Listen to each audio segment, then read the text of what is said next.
Assalamualaikum warahmatullahi wabarakatuh. Selamat pagi anak-anak. Hari ini Mem Riris akan menjelaskan tentang keajaiban perubahan wujud di sekitarku. Bahasa Indonesia tema 3 subtema 4. Ini adalah subtema terakhir dari tema 3 ya.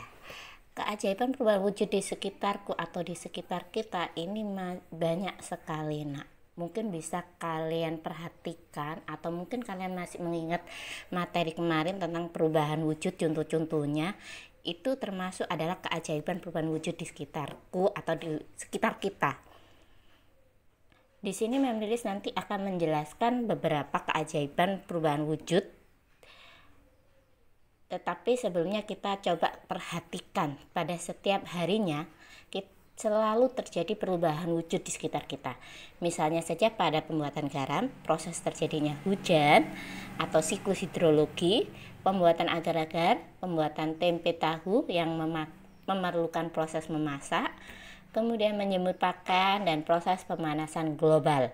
Mungkin kalian yang terakhir ini pernah mendengar, tetapi apa sih yang dimaksud dengan proses pemanasan global itu? Kenapa sih ada kaitannya dengan perubahan wujud benda? Di hari ini kita akan belajar tentang itu. Yang pertama Mem Riris akan mengajarkan kalian tentang proses pembuatan garam. Kemudian yang kedua yaitu siklus hidrologi. Yang ketiga atau yang terakhir proses pemanasan global.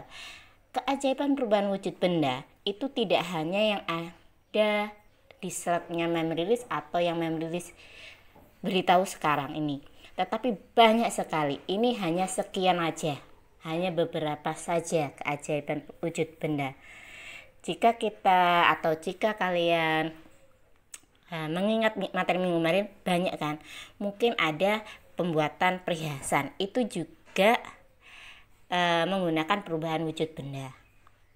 Pembuatan perhiasan, kemudian pembuatan es batu, es krim, kemudian apalagi sih, memasak, itu perubahan wujud benda kan. Nah, sekarang Mem Riris akan menjelaskan proses pembuatan garam. Pertama yaitu siapkan petak-petak, kemudian aliri dengan air laut.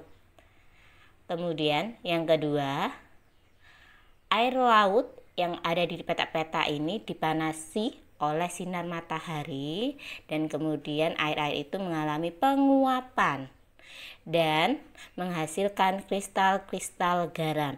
Coba perhatikan di foto tersebut, terdapat berwarna putih, itu sudah menjadi kristal-kristal garam. Kemudian yang ketiga yaitu setiap hari agar lapisan garam tebal, setiap hari kita harus memberikan air laut atau mengaliri air laut. Kenapa? Karena air yang ada di dalam tambak atau tambak tersebut mengalami penguapan. Kalau penguapan lama-kelamaan air itu kan berkurang. Jadinya jika ingin lapisan garam kita tebal, maka setiap hari kita tuangin air laut. Yang terakhir yaitu memanen. Jika air laut dengan ketebalan yang telah kita tentukan, yang telah kita inginkan, sudah terjadi dan menjadi kristal semua, maka garam kita bisa dipanen. Dan kita membutuhkan waktu 210 hari atau 7 bulan atau selama musim kemarau berakhir, kita bisa memanennya. Jangan memanen garam di musim hujan, sebab kualitas garam kurang bagus di musim hujan. Karena apa? Takutnya air lautnya atau yang ada di dalam petak atau di dalam tambak itu tercampur air hujan. Air laut itu asin, sedangkan air hujan itu tawar. Kalau tercampur garamnya tidak asin, jadi kualitasnya kurang.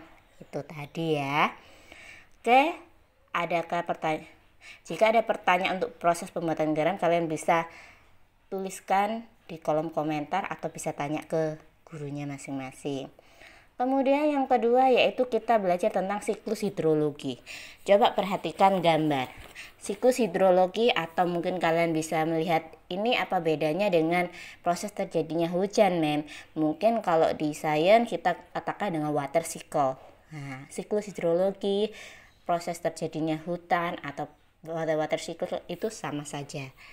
Intinya gini, nah ini adalah perputaran air dari atmosfer ke bumi dan kembali ke atmosfer yang terjadi secara terus-menerus. Nah, air-air yang ada di bumi, di laut, di sungai, di rawa-rawa, di dalam tanah itu menguap ke atas karena disinari oleh sinar matahari yang dinamakan evaporasi, penguapan. Nah, di atas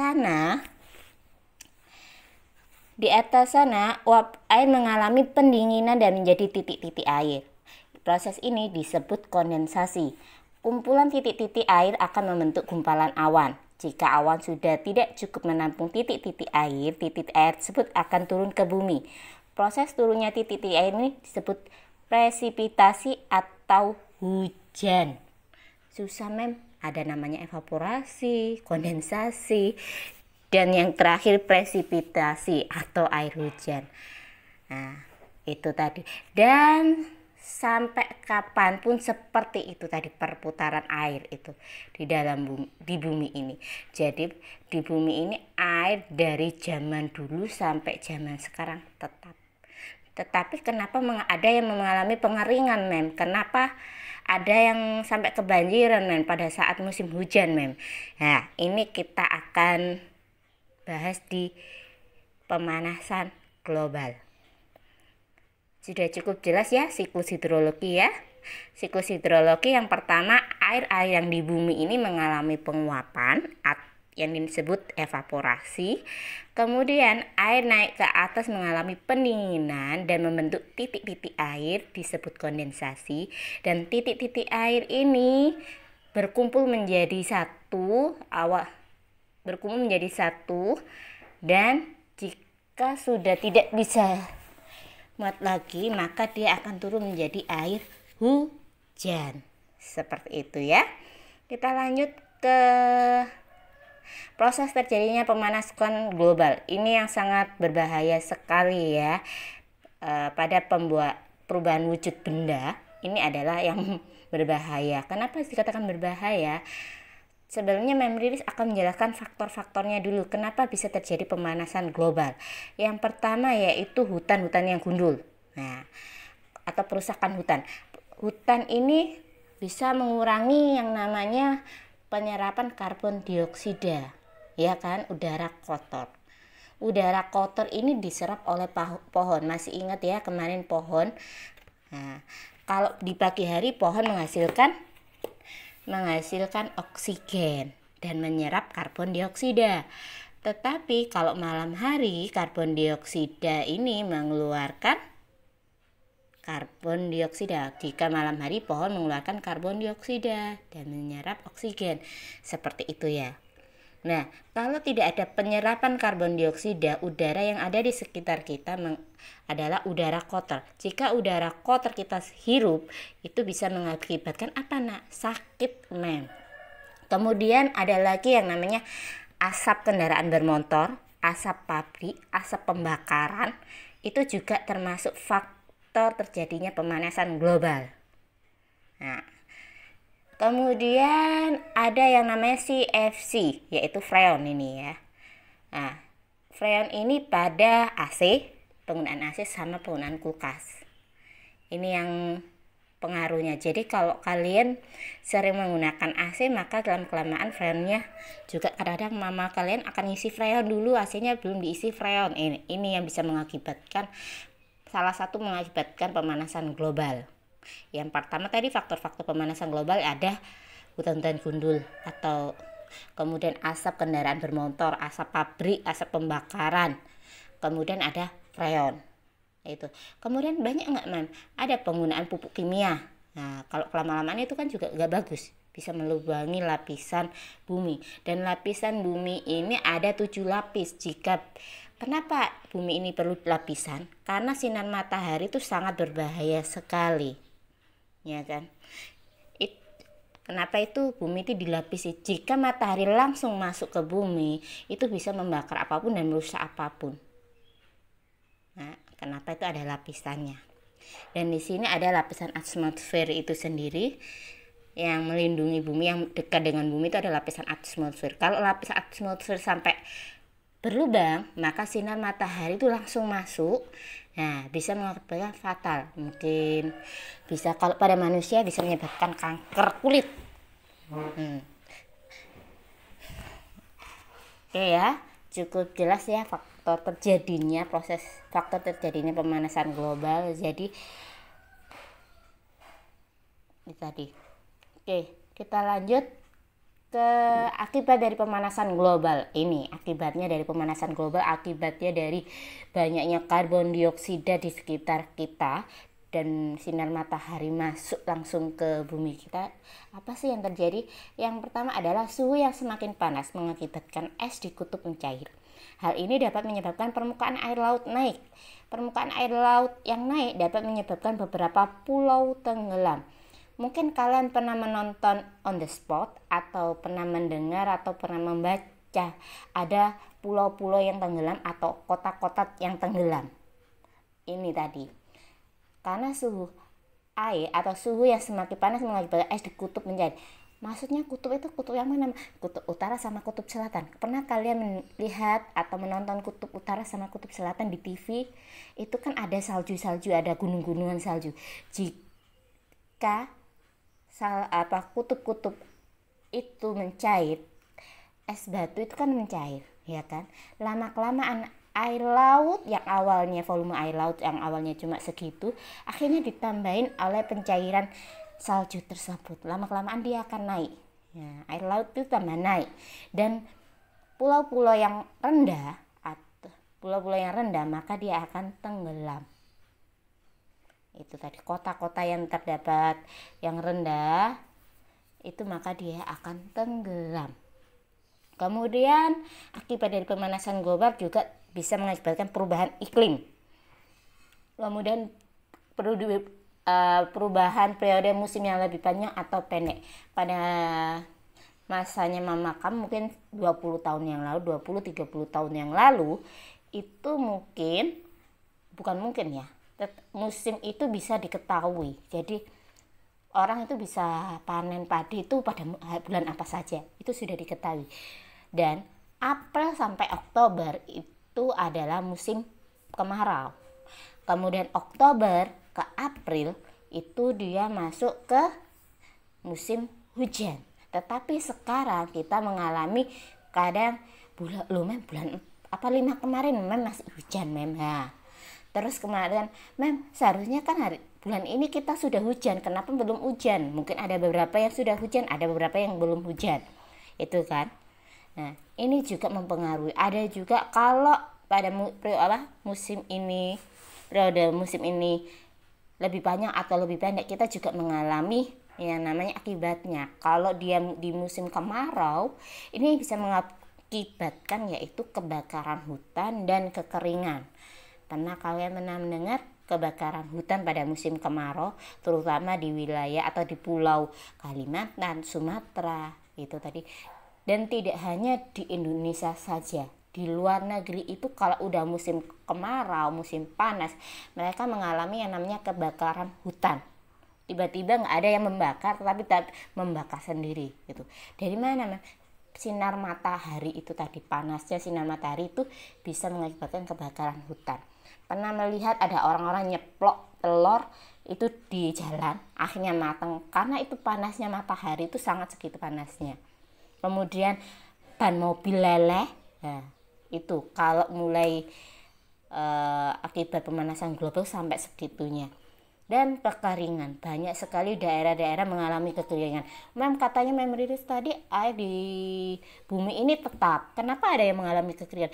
Ya ini karena adanya pemanasan global. Nah, kalau kita nggak menjaganya, lama-kelamaan air yang diuapkan itu, air yang menguap ke atas itu semakin tinggi ya. Kemudian hewan selain manusia yang berakibat juga hewan dan tumbuhan mengalami kepunahan karena hewan dan tumbuhan ini tidak bisa beradaptasi. Nah, saat musimnya musim apa, sekarang musim apa, itu tadi. Akhirnya mereka tidak bisa beradaptasi, akhirnya mengalami kepunahan. Itu tadi. Dan masih banyak yang lain akibat dari pemanasan global. Ini hanya sebagiannya saja. Oke, Kalau ada akibat, bagaimana kita mencegahnya untuk pemanasan global? Ini dia. Cara mengatasi pemanasan global. 1. Menghemat energi, terutama energi listrik. Ya, terutama ini energi. Tidak hanya energi listrik, tetapi manusia sekarang ini selalu menggunakan energi listrik atau tidak lepas dari namanya energi listrik. Semuanya berkaitan energi listrik. Lampu, peralatan rumah tangga, kemudian sekarang mobil juga ada listrik, itu tadi. Jadi energi listrik itu terbuat dari apa sih, Mem? Bagaimana cara mengolahnya? Nanti Mem Rilis akan jelaskan. Oke, nomor 2, mengurangi pemakaian kendaraan bermotor. Tadi masih ingat kan? Faktor yang membuat pemanasan global itu adalah asap kendaraan bermotor, asap pabrik juga. Ini tadi. Jadi kalian kalau di dekat saja, mau pergi dekat saja, jadi lebih baik kalian memakai sepeda. Atau juga bisa kalian menggunakan jalan kaki. Kalau nggak gitu, biar itu tidak menggunakan kendaraan pribadi. Oh, aku masih bisa lah, mampu lah pakai kendaraan umum. Itu juga salah satu mengurangi pemanasan global. Kemudian kurangi penggunaan AC. Ya, karena apa? Freon bisa menyebabkan pemanasan global. Kemudian yang terakhir yaitu menanam pohon. Jadi di hutan-hutan itu tolong jangan lakukan langsung ditebang semua. Nah, kemudian kenapa sih, Mem, kok kita nggak boleh menebang? 1, bisa menyebabkan kalau musim hujan, kalau pohon yang ada di hutan ditebang semua, itu tidak ada yang menyerap air, tidak bisa menyerap karbon dioksida. Nah, itu tadi.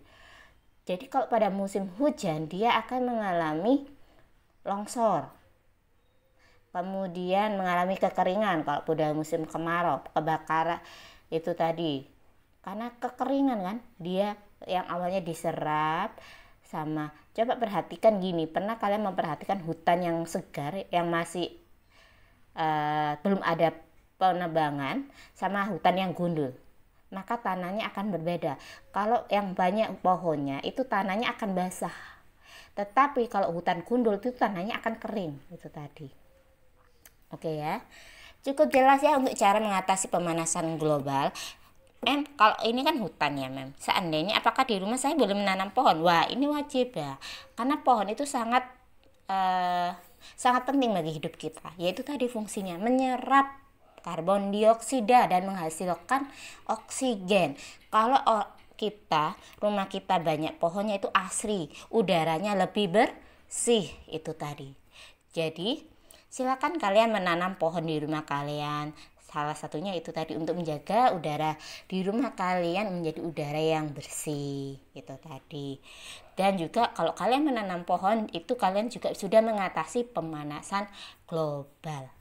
Cukup jelas ya nak ya untuk materi ini hari ini. Jika kurang jelas nanti kalian bisa tulis di kolom komentar atau bisa menghubungi gurunya masing-masing untuk bertanya untuk materi ini. Oke, saya akhiri.